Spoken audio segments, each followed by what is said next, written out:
Assalamualaikum warahmatullahi wabarakatuh. Sebelumnya, perkenalkan nama saya Davina Nurfaiza dengan NIM 220509740035 dari kelas PTIA 2022. Baik, di sini saya akan menjelaskan materi tentang standarisasi jaringan komputer. Tujuan saya melakukan penjelasan materi ini adalah untuk memenuhi tugas mata kuliah jaringan komputer dengan dosen pengampu Bapak Agus Prihanto, STMKOM. Baik, langsung saja pada materi kali ini yaitu standarisasi jaringan komputer. Baik, untuk yang awal ini pengertian standarisasi jaringan. Jadi, standarisasi jaringan merupakan sebuah aturan atau ketentuan yang diharuskan untuk dipatuhi oleh setiap brand. Standarisasi ini bisa disebut juga aturan untuk main jaring, juga aturan main untuk jaringan komputer. Contohnya seperti saat kita melakukan kabelan, dalam proses pembuatan kabel ada dua standarisasi, yaitu TIA atau EIA 568A dan TIA EIA 568B. Standarisasi ini harus kita ikuti untuk membuat sebuah kabelan. Karena jika tidak sesuai dengan standarisasi yang ada, maka kabelan sudah tidak pasti tidak bisa digunakan. Ya, baik. Selanjutnya yaitu apa sih kegunaan dari standarisasi ini? Jadi ada beberapa kegunaan dari standarisasi, yaitu dapat digunakan banyak orang. Sebuah standarisasi ini harus dapat digunakan oleh banyak orang dan harus dapat berjalan dengan baik. Yang kedua, memudahkan komunikasi satu sama lain. Jadi harus dibangun dan diberlakukan secara umum untuk memudahkan komunikasi antara satu dengan yang lainnya. Selanjutnya yaitu memudahkan dalam melakukan pekerjaan. Contohnya dalam pembuatan kabel jenis crossover dan strike. Terdapat standarisasi yang bisa kita gunakan yaitu T568A dan T568B untuk memudahkan kita dalam pembuatan jenis kabel tersebut. Selanjutnya ada macam-macam standarisasi jaringan. Yang pertama ada ISO, yakni merupakan International Organization for Standardization, yaitu sebuah organisasi internasional yang bertugas untuk menetapkan standar atau ketentuan yang berada di bidang industrial dan komersial seluruh dunia. Standarisasi yang ISO dibuat di bidang IT atau dunia komputer adalah ISO IEC 27001 yang merupakan standarisasi sistem manajemen keamanan informasi atau Information Security Management System. Kebanyakan standarisasi ini diterapkan oleh perusahaan-perusahaan di bidang IT. Yang kedua ada TAA. Ini merupakan singkatan dari Telecommunication Industry Association, merupakan organisasi yang bekerjasama dengan Electronical Industry Association. Mereka bekerjasama di bidang industri pengkabelan. TAA ini dikenal bagus untuk mengembangkan standarisasi pemasangan kabel, menggunakan desain dan instalasi pemasangan kabel yang tersusun rapi. Contohnya yang sudah kita tahu yaitu TEA AEI 568A dan TEA AEA 568B. Sebagai anak TKJ, pastinya kita sering mematuhi standarisasi itu pada saat kita sedang melakukan crimping kabel. Selanjutnya yang ketiga yaitu ada Institute of Electrical and Electronic Engineers, merupakan organisasi internasional yang bertujuan mengembangkan teknologi untuk meningkatkan derajat kemanusiaan. IIII mencakup pengembangan di bidang telekomunikasi, jaringan komputer, kelistrikan, elektrik, dan antariksa.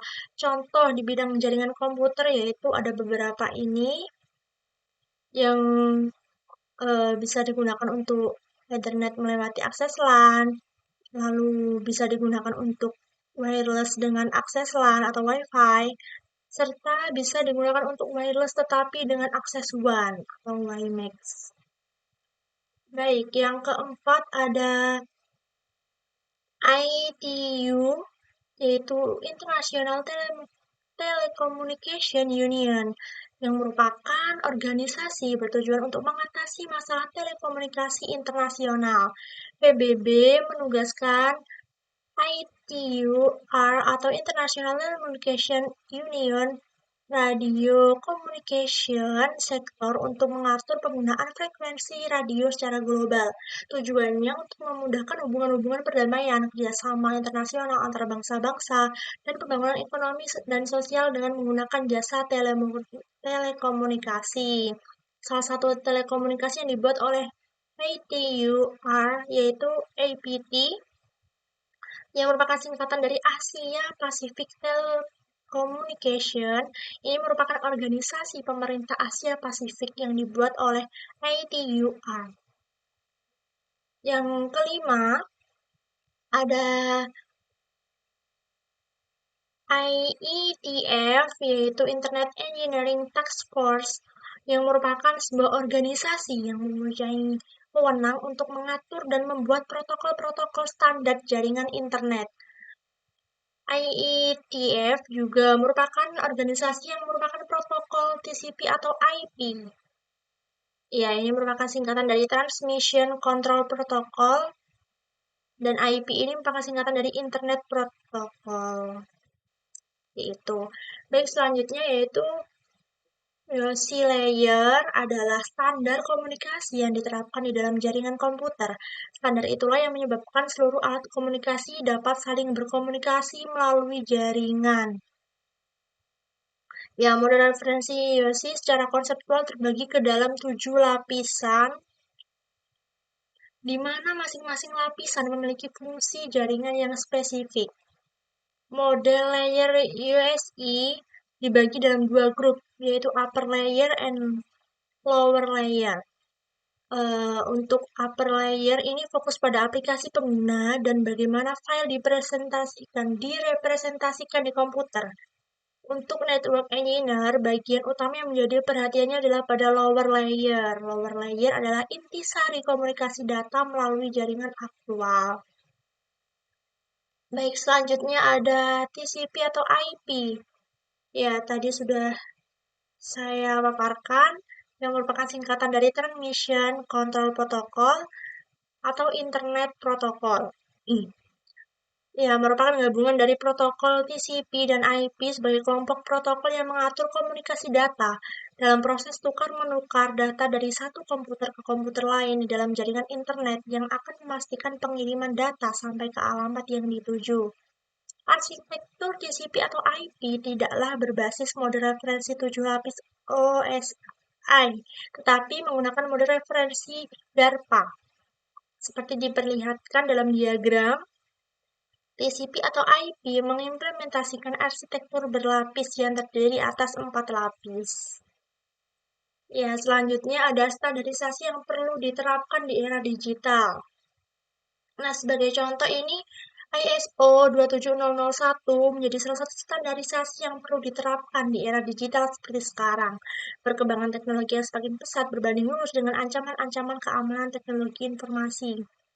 Keamanan informasi menjadi salah satu hal yang sangat penting dan perlu dijaga, terlebih untuk perusahaan yang memberikan layanan IT pada penggunanya. ISO 27001 atau International Standardization Organization 27001 adalah standar yang mengatur manajemen keamanan informasi. Standar ISO 27001 memberikan berbagai pedoman komprehensif dalam hal identifikasi, pencegahan dalam melindungi informasi yang sensitif untuk organisasi. Lalu ISO 27001 ini membantu organisasi dalam melindungi informasi yang sensitif untuk organisasi tersebut. Jadi informasi sensitif yang dilindungi oleh ISO 27001 seperti data pelanggan, data karyawan, hingga informasi bisnis yang penting. Kemudian ada manfaatnya nih ISO 27001, yaitu untuk perlindungan data, kepatuhan hukum, kepercayaan pelanggan, manajemen risiko, serta efisiensi operasional. Gitu. Baik, untuk sumber referensi dari materi yang saya paparkan, saya dapatkan dari link berikut ini, beberapa link. Jadi ada beberapa link yang saya jadikan untuk sumber referensi materi standarisasi jaringan komputer ini. Baik, terima kasih. Sekian yang dapat saya sampaikan. Kurang lebihnya saya mohon maaf. Akhir kata, wassalamualaikum warahmatullahi wabarakatuh.